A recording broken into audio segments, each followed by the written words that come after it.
berhenti menyalahkan anak. Kita pahami, kita mengenali apa yang sedang mereka lakukan saat ini itu. Okay?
Halo Sobat Healthiers, jumpa kembali bersama dengan saya dalam perbincangan seputar masalah kesehatan dan penyakit, dan tentu saja tetap di CND Channel.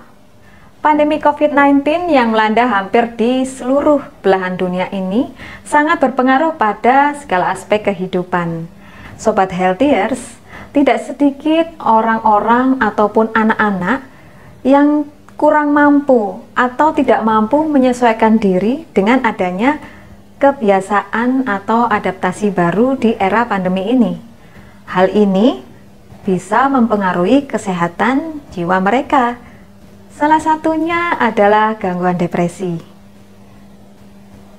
Saya akan mengajak Sobat Healthiers untuk mendengarkan bincang-bincang bersama dengan seorang narasumber, yaitu seorang psikiater, Dr. Sadia Wendra, spesialis kesehatan jiwa. Selamat sore Dr. Sadia, gimana kabarnya Dok? Puji Tuhan baik, selamat sore, terima kasih sudah diberi kesempatan untuk bertemu. Iya, Dok, sebelum melanjutkan perbincangan, kita pakai masker dulu ya. Oke.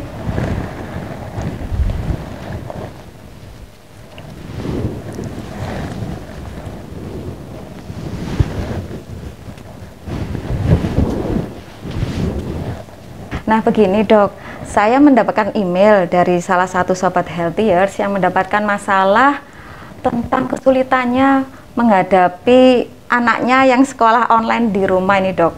Karena kan zaman pandemi seperti ini, sekolah belum buka, kursus-kursus juga masih tutup. Nah ini sebetulnya apa sih Dok dampak secara mental dari era pandemi COVID-19 ini? Jadi dampak pandemi ini memang dirasakan cukup berat bagi kita semua. Bukan hanya dari segi kesehatan, ekonomi, pendidikan, bahkan sampai dengan kepada keluarga. Keluarga di sini yang dimaksud adalah anak-anak, orang tua, lingkungan sekitarnya. Anak-anak yang tadinya mereka ketika mereka di sekolah, mereka bertemu dengan teman-teman, mereka ada suatu kesibukan tersendiri. Nah saat ini mereka harus di rumah, belajar di rumah. Awalnya memang tidak masalah awalnya, tapi kemudian ketika sudah bertambah hari, mereka melihat yang tadinya mereka bisa bebas bermain di luar, kemudian bertemu dengan ibunya setiap hari. Kalau kemarin kan waktu mereka masih sekolah kan ketemu ibunya mungkin hanya pagi ketika akan berangkat, mungkin kalau ibunya bekerja malam, kemudian mereka tidur, paginya ketemu. Nah ini kan sepanjang hari, karena orang tua juga WFH, mereka ketemu sepanjang hari. Akhirnya si anak misalnya, ya namanya anak, dia bangunnya agak siang dikit, ibunya udah nah ini sudah menimbulkan suatu stresor juga. Kemudian belum lagi dengan daring-daring pakai Zoom, itu juga bisa jadi tugasnya lebih banyak daripada ketika dia sekolah. Nah, ini juga memberikan beban pada si anak juga. Belum lagi tanya ke orang tua tadinya nggak pernah ditanya waktu dia kerja ketemu anak pelajaran udah selesai semua, mungkin dibantu guru les. Nah ini kan nggak ada, akhirnya ke orang tua juga merasa bertambah berat juga.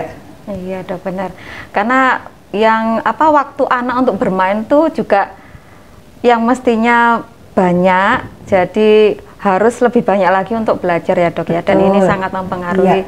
Dan mereka kan nggak mungkin main, nggak bisa, nggak boleh keluar. Ya, akhirnya di situ juga akhirnya suasananya begitu juga, akhirnya si anak menjadi sensitif ya.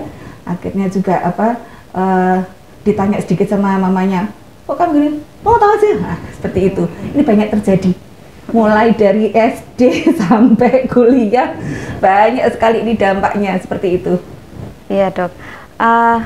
Kan memang ini sangat berdampak pada anak, terutama walaupun anak itu dalam kondisi yang normal, dalam arti perkawinan kedua orang tuanya masih normal, masih sehat. Nah, apalagi pada anak-anak yang broken home ya dok ya, efek-efek ini akan semakin tambah parah gitu ya dok ya? Iya, jadi ada seperti contoh kasus, ada satu kasus bahwa tadinya baik-baik saja, ada sebuah perkawinan yang dimana tadinya dari keluarga yang berbeda, bapak dan ibu ini, mereka dengan membawa anak-anak sendiri, kemudian mereka bersama. Nah ketika pandemi ini, sebelum pandemi kan mereka hanya mengetahui itu tadi, berangkat kerja, sekolah, nggak akan ketemunya pada malam hari, tidak sering ketemu. Nah ketika sekarang pandemi, orang tua di rumah, WFH, anak-anak di rumah, akhirnya muncullah mereka merasa kelihatan sifat masing-masing, yang akhirnya bisa terjadi konflik. Itu bisa juga terjadi. Ya memang ya dok ya, berat bagi kedua belah pihak, baik bagi anak maupun bagi orang tuanya. Ya. Oke dok, kalau tadi dampak pandemi COVID-19 terhadap kesehatan mental anak. Nah sekarang kalau dari segi orang tuanya ini dok, apa sih dok dampak-dampak yang negatif tentu saja ya dalam tanda kutip yang dialami orang tua dengan adanya sekolah online seperti ini? Ya, dengan adanya sekolah online ini jelas orang tua berat. Jadi dia sudah harus bekerja di rumah, atau mungkin ada yang kehilangan pekerjaan, tetapi tetap dituntut untuk menyediakan, mohon maaf, pulsa untuk anak bisa tetap melakukan daring. Belum lagi ketika anak bertanya, kepada siapa dia bertanya, dia sebagai orang tua dia merasa harus mampu menjawab, tetapi kok kurang tepat, anak kurang puas, akhirnya juga bisa terjadi konflik. Jadi memang kondisi ini dipaksakan seperti itu ya dok ya? Iya. Orang tua harus mampu padahal belum tentu. Belum lagi mampu. Juga kalau dari orang tua yang kalau di kantor dia bisa melepaskan ketemu dengan teman-teman, tapi ini kan tidak bisa ketemu juga. Iya. Jadi biasanya habis pulang kantor juga biasa pergi sama teman-teman kemana, sekarang dia harus langsung kembali pulang, ataupun ya nggak kerja pun ya harus tetap di rumah ya dok ya. Memang, nah ini dok, apa sih yang perlu Sobat Healthiers tahu, mungkin yang mengalami perubahan sikap anak akibat dari pandemi ini, gejala dini yang mesti orang tua itu tahu dari perubahan sikap itu apa, seperti apa dok? Ya, perubahan sikap mungkin anak menjadi lebih sensitif ya, kemudian ada juga yang dia mungkin mengurung diri, tidak mau keluar dari kamarnya, atau ada perubahan lainnya lagi yang lebih mencolok. Misalnya perubahan itu bukan hanya ke perilaku seperti depresinya, tetapi dengan dia tidak bisa keluar kemana-mana pun, dia akhirnya main game online, dia lebih banyak asik dengan game online-nya ya. Jadi seperti itu gejala-gejalanya. Mungkin juga bisa ada sulit tidur, gangguan tidurnya terbalik-balik. Saya ada pasien yang dia harus menyelesaikan semua tugas-tugasnya di malam hari, sehingga siang dia banyak tidur. Siang dia tidur itu adalah ketika dia sudah tidak Zoom daring adalah pagi. Kemudian dia lelah, dia tidur. Saat dia tidur, ibunya mengetahui dia tidur terus dimarahin juga. Nah, ini juga akhirnya anaknya jadi uring-uringan seperti itu. Jadi gejalanya mungkin lebih sensitif, dia bisa menarik diri, kemudian lebih asik dengan dunianya sendiri, lebih banyak main game tadi begitu. Nah, dari perubahan sikap yang seperti itu, Dok, pada anak, apa sih secara di dunia kedokteran jiwa, ke arah mana ini, Dok, untuk terjadinya gangguan kesehatan mentalnya atau jiwanya anak ini? Ya, jika anak-anak ini mengalami tekanan yang terus-menerus dan orang tua juga tidak mengerti apa yang bisa timbul pada si anak, dia bisa masuk ke dalam gangguan depresi, juga bisa sampai seperti itu. Apa sih, Dok, depresi itu? Depresi itu adalah suatu gangguan di mana ditandai dengan adanya hilang minat, hilang rasa gembira, kemudian mudah lelah, konsentrasi menurun, gangguan pada tidur, nafsu makan, kemudian juga pesimis, nah seperti itu. Dan itu bisa terhadap anak juga sekaligus pada orang tuanya. Dan mungkin ini juga ya, Dok, ya, mungkin nggak juga sebatas pada orang tua, tapi juga orang yang di rumah mungkin tidak tinggal hanya dengan orang tua yang mengasuhnya seperti itu, mungkin juga ada efek-efek bisa nggak terjadi depresi juga pada mereka yang mengasuh, bukan orang tuanya, mungkin tinggal sama bibinya atau pada omnya seperti itu. Ya, bisa selama tidak hubungan timbal baliknya ya gitu. Bisa timbul juga. Bisa ke semua orang ya, Dok, ya. Untuk orang tuanya sendiri nih, Dok, kapan sih dia menyadari bahwa dia itu mengalami depresi ini tadi? Biasanya kalau para orang tua, anak-anak semua mereka tidak menyadari kalau sudah masuk pada depresi. Ya, datang itu biasanya dengan gangguan, dengan sulit tidur seperti itu. Nah, kemudian setelah kita lakukan pemeriksaan bahwa ternyata dia mengalami depresi. Jadi awalnya memang tidak ada mereka menyadari bahwa itu depresi, tidak ada. Jadi mereka harus datang konsultasi ke dokter ya, Dok, ya? Yeah, baru bisa tahu gitu. kok, oh ternyata saya ini mengalami depresi seperti itu. Nah, begini, Dok, yang perlu Sobat Healthiers tahu, ada berapa macam sih, Dok, bentuk depresi itu? Ya, depresi itu ada ringan, sedang, dan berat. Jadi kalau depresi ringan itu gejalanya yang utama ada 3 tadi, jadi ada hilang minat, kemudian mudah lelah, kemudian ada perasaan sedih, baru diikuti dengan gejala-gejala yang lainnya. Nah, kemudian kalau sedang itu ditambah dengan gejala lainnya, mungkin ada nafsu makan mulai turun, kemudian konsentrasi. Nah, ini biasanya pada anak-anak konsentrasinya menurun, ya. Kemudian berat juga mungkin bisa ditambahkan dengan gejala-gejala yang lainnya, mudah putus asa. Nah, pada anak-anak ini yang sering muncul pada remaja, anak-anak dan remaja adalah konsentrasi yang sudah mulai menurun. Jadi dia mengatakan bahwa, Dok, saya ini saking kepikiran gini sampai saya tuh nggak bisa konsentrasi. Kemudian setelah kita gali, kita ajak bicara gitu, ternyata sudah mengalami suatu kondisi depresi. Nah, misalnya gini, Dok, kan nggak setiap misalkan kita mengalami rasa letih atau mungkin sedih. Nah, kan biasanya kita mesti mencari hiburan misalkan. Betul. Dengan apa yang kita suka. Nah, kalau depresi ini bagaimana? Dia tidak ada respon terhadap yang sebetulnya bisa membantu dia, atau bagaimana ini bentuknya? Harus memenuhi semua kriteria tadi dulu. Jadi mungkin awalnya pada waktu dia tidak menyadari, kalau pada dewasa sulit tidur, kalau pada anak-anak remaja dia lebih sensitif, terus kemudian konsentrasinya menurun. Akan tetapi itu tadi ternyata ada hal-hal yang lainnya, dan setelah kita ajak bicara ternyata ada suatu penyebabnya.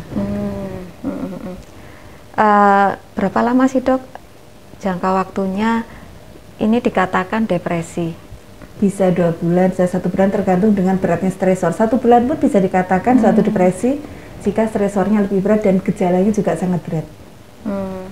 Nah, kalau dari ini, Dok, faktor-faktor yang memperberat atau mempengaruhi terjadinya gangguan depresi ini apa, Dok? Jadi di sini ada faktor lingkungan. Faktor lingkungan itu siapa? Yaitu keluarga yang memberikan dukungan. Jika dari keluarga yang memberikan dukungan, terutama orang tua, bisa mengerti kondisi anak yang sekarang ini, kondisi yang sekarang ini dalam masa pandemi, di mana mereka stresornya cukup tinggi, baik itu dari pelajaran maupun ketidakadaan teman-teman. Nah, orang tua mungkin bisa lebih memahami, tidak sedikit-sedikit menyalahkan anak, tidak sedikit-sedikit menuntut anak harus begini begitu. Ketika mereka mulai memahami, oh si anak itu ini, maka stresor itu juga akan berkurang. Nah, ini dukungan juga. Kemudian juga ada mungkin kepribadian juga ikut mempengaruhi, tetapi tidak begitu besar. Kepribadian tetap bisa mempengaruhi, tapi yang utama adalah lingkungan di sekitar. Lingkungan ya, Dok, lingkungan ya. keluarga, ya. Kepribadiannya yang seperti apa ini, Dok? Maksudnya yang bisa mempengaruhi atau memperberat depresi? Ya, yang mempermudah terjadi depresi mungkin kepribadian dari introvert. Jadi yang tidak suka kalau dia ada masalah menceritakan kepada orang lain, dia lebih suka dipendam sendiri. Nah, ini juga akan memperburuk. Kalau dari segi orang tua, nah ini kalau dari segi sekolah, ya mungkin dari sekolah-sekolah mungkin sudah memikirkan atau mempertimbangkan benar-benar ya, artinya jangan sampai pelajaran atau tugas-tugas yang diberikan sekolah itu juga akan membuat anak itu jadi stres, atau mungkin ada pengalaman, Dok, mungkin anak yang nggak mampu mengerjakan tugas di sekolah padahal seharian juga ada di rumah, terus jadi depresi seperti itu. Ada kasusnya nggak, Dok? Ada kasusnya. Ini mahasiswa juga, dia berusaha sudah sekuat tenaga dengan pada waktu daring ini, tapi tetap nilainya turun. Itu juga seperti itu. Nah, dia juga mengatakan bahwa ada juga mahasiswa, saya stres, Dok, tugas belum selesai udah ditambah lagi, ditambah lagi. Nah, seperti itu ya, mungkin antar pengajar yang satu dengan yang lainnya tidak memberikan apa ya, saya tadi di kelas ini sudah memberikan ini mungkin seperti itu. Kurang koordinasi. Iya, kurang koordinasi. Nah, ini yang sehingga menyebabkan anak-anak ini mendapatkan tekanan yang cukup besar. Kita bisa saja ngomong, ya namanya anak sekolah dikerjakan. Saya pernah seperti itu, langsung si Pak Caca, dokter kan nggak sekolah, nggak ngerti. Kita nih dok yang sekolah, Dok. Guru ini ngasih ini gitu. Oh, oke. Dari situ saya mengerti bahwa mereka luar biasa tekanan mereka ini. Ini, Dok, yang perlu Sobat Healthiers ketahui, apa sih, Dok, dampak depresi yang berkelanjutan atau jangka panjang?